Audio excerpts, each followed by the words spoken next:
Hello, welcome to blogger Manpreet. And आज की video का टॉपिक है हाउ टू टैकल डिसअपॉइंटमेंट। तो फर्स्ट ऑफ ऑल हम ये जानते हैं कि डिसअपॉइंटमेंट जो है वो लाइफ में कैसे आती है। ठीक है, डिसअपॉइंटमेंट काफ़ी रीज़न से हो सकती है। मे बी पॉसिबल है कि आपके करियर में कुछ चल रहा हो, ठीक है, जो जॉब वगैरह में चलता रहता है। कई बार रहता है कि आपका पर्टिकुलर जो अभी आप जॉब कर रहे हो वहाँ पे कोई पॉलिटिक्स चल रही है। आपका जो सीनियर है या फिर आपका जो कलीग है उसकी बॉस के साथ ज़्यादा बनती है, तो उसको ज़्यादा काम, अच्छा काम मिलता है, अच्छा पे हाइक मिलता है। तो मे भी उसके चक्कर में आप डिसअपॉइंटमेंट, आप थोड़ा सा निराश हो कि भाई मैं इतना काम दे रहा हूँ, इतना काम मैं कर रहा हूँ, ठीक है, फिर भी मेरा प्रमोशन नहीं हो रहा या फिर मेरी सैलरी हाइक नहीं हो रही है। दैन सेकेंड हो सकता है कि आपने कोई एग्ज़ाम की प्रिपरेशन कर रहे हो, आप बहुत मेहनत करते हो, बट हर बार क्या होता है कि आप थोड़ा से रह जाते हो, मेरिट थोड़ी ज़्यादा चढ़ जाती है या फिर आप पासिंग मार्क्स नहीं ले पाते हो। तो उसके चक्कर में आप थोड़ा डिसपॉइंट हो गए, निराश हो बिल्कुल। एंड ये भी हो सकता है कि कोई रिलेशनशिप है आपका, मे बी पॉसिबल आपके फ्रेंड्स के साथ, मे बी आपका बॉयफ्रेंड है या फिर गर्लफ्रेंड है या फिर आपके पेरेंट्स के साथ है। ठीक है, तो कोई मनमुटाव चल रहा है या फिर ऐसी चीज़ें चल रही हैं जो आप अभी इस टाइम पर उसको फेस नहीं कर सकते हो। तो उसके चक्कर में आप बट आप उनको बता भी नहीं पा रहे हो, उस चीज़ के बारे में आप एक्सप्रेस भी नहीं कर पा रहे हो।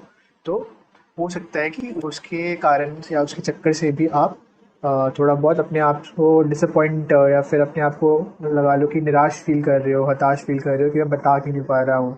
ठीक है, थोड़ा बेबस टाइप का लग रहा है आपको। तो इन सब चीज़ों के चक्कर में क्या होगा कि आपका जो खुद का आपका सेल्फ कॉन्फिडेंस है डाउन होता जाएगा, वो भी डिग्रेड होता जाएगा। तो आपको अच्छा नहीं लगेगा। आपको लगेगा कि यार मैं किसी लायक नहीं हूँ, वो सब चीज़ें आप अपने आप को बोलना शुरू कर दोगे। उससे क्या होगा कि आप थोड़ा और ज़्यादा उदास रहना शुरू हो जाओगे, या फिर हो सकता है कि किसी भी चीज़ का जो आप पहले एंजॉय करते थे वो भी आप एंजॉय नहीं कर पाओगे। ठीक है, तो ये काफ़ी चीज़ें होती हैं। बट मेन थिंग है कि जब भी आप ऐसे सिचुएशंस में हो, तो आप with in 24 hours 48 hours try करो कि आप बाउंस बैक हो।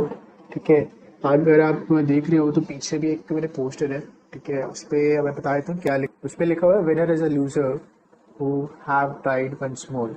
ठीक है, तो ऐसा नहीं है कि जो भी विनर है, जहाँ आपको लग रहा है, आप देख रहे हो किसी और की लाइफ, तो आपको लग रहा होगा कि भाई यार इसका सब सॉर्ट आउट है, इसको सब पता है, ऐसा लगता है कि ये तो मतलब सब सीख कर ही आया हुआ है ऑलरेडी। तो ऐसा कभी कुछ नहीं होता।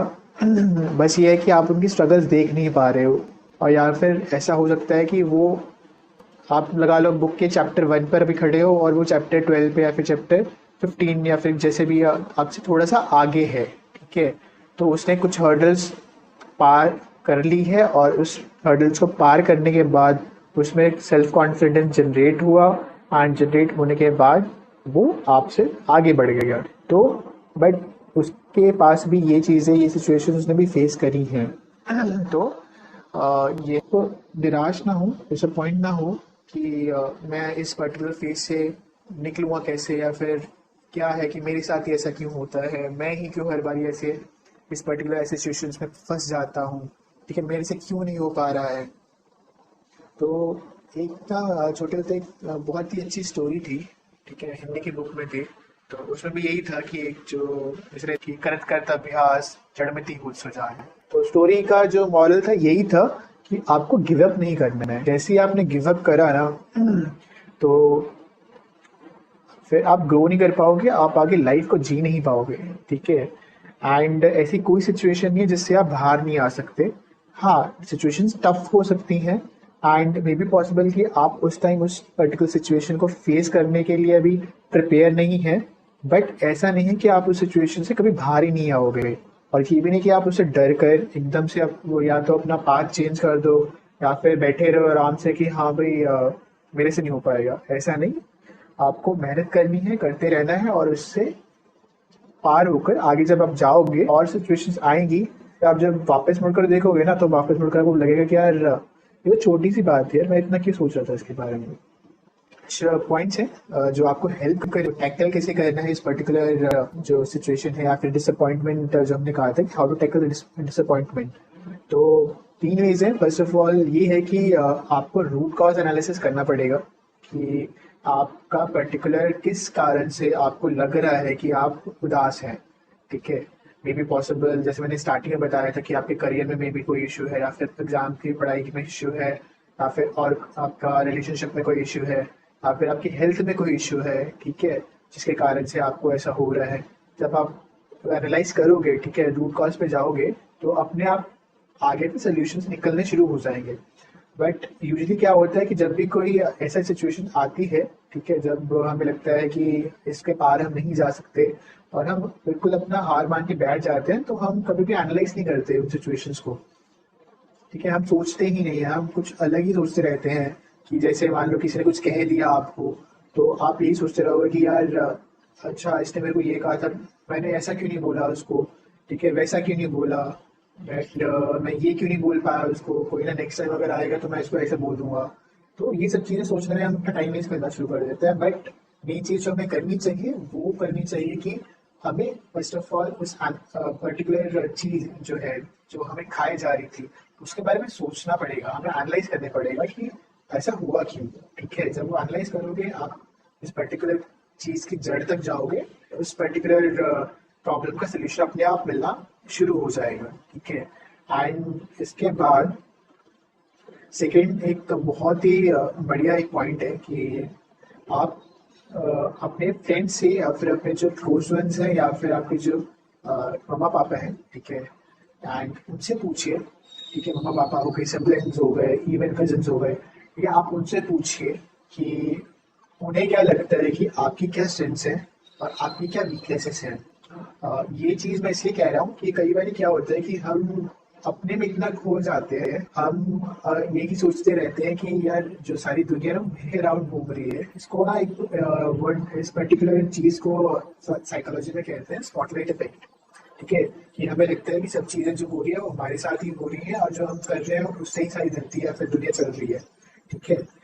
और बट ये ऐसा सही नहीं है।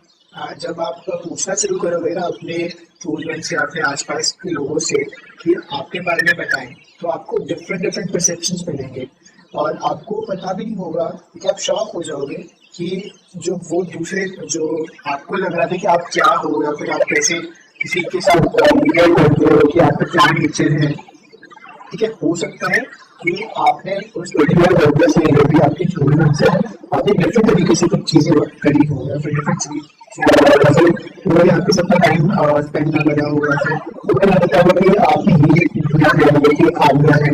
जब आप कलेक्ट करना शुरू करोगे सब इन्फॉर्मेशन, तो आपको अपने बारे में पता होना शुरू हो जाएगा कि अच्छा तो मैं ये भी करता हूँ, उनको ये लगता है कि मैं ऐसा हूँ, ठीक है। तो उनका जो परसेप्शन है, जब आपको पता लगेगा तो आपका भी माइंड ओपन होगा आपके लिए, ठीक है। और मोस्ट इम्पोर्टेंट चीज़ है कि आपको ओवर थिंकिंग करनी बंद करनी पड़ेगी, ठीक है। ज़्यादा डिसअपॉइंटमेंट या फिर ये लगा लो कि हार मान लेना और बिल्कुल टाइम ज़्यादा, उसका मेन रीज़न होता है कि हम बहुत ज़्यादा सोचते रहते हैं और सोचते ज़्यादा है, एक्शन बहुत कम लेते हैं। तो आपको एक्शन लेना पड़ेगा। ये भी हो सकता है कि इतना बड़ा एक्शन ना ले, तो इतना बड़ा भी काम ना करें, बट स्टिल अगर आप छोटा सा भी काम करोगे ना, तो वो छोटा सा जो काम है ना, जब आप करोगे तो आपको खुद में कॉन्फिडेंस बिल्डअप होगा। जैसे आपके पास कॉन्फिडेंस बिल्डअप होगा तो अपने आप चीजें लाइनअप होना शुरू हो जाएंगी, सॉर्ट आउट होना शुरू हो जाएंगी। आपको लगेगा कि जो काम मुझे ऐसा लग रहा है बहुत बड़ा है, वो तो छोटा जाता है। तो ऐसे करने से डेफिनेटली आप अपने जो डिसअपॉइंटमेंट है उसको टैकल कर सकते हैं। सो ऐसे ही वीडियोस देखने के लिए चैनल को सब्सक्राइब कर सकते हैं और वीडियो को लाइक कर सकते हैं। एंड अगर आपको लगता है कि ये वैल्यू था, ठीक है, क्लोज वन से अपने दोस्तों से शेयर कर सकते हैं। Thank you so much, take care, bye bye.